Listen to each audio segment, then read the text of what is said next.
I'm Laura, and I wanted to give you some feedback on a product that we use daily, that we've had for over 9 months, and we love it.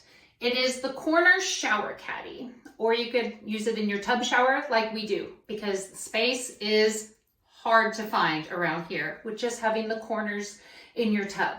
So we have this caddy, completely adjustable. So it can go tall if you need it on your shower, and it can go shorter if you have it in the tub.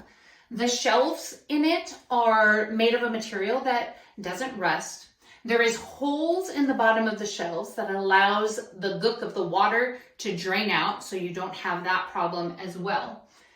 These little bars here are actually adjustable. So we have a tall child and a small child, and so they divided their shelves up, and we didn't want the shampoos and conditioners to fall on her head. So we have the bar going his to be a little guard rail, where we have this one on the lower end of it, and this is to hang her razor, her loofahs, or anything else that she has.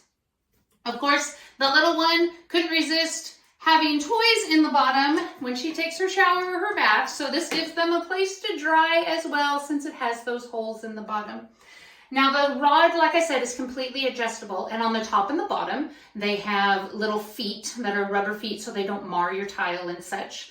And those are about 3 inches approximately, so you don't need a lot of space. And all the shelves are adjustable, so if you have taller bottles or perhaps smaller ones, they will fit also. So if you are in the need of a corner shower caddy to give you some more room in your shower/tub area, then this is the one that I recommend.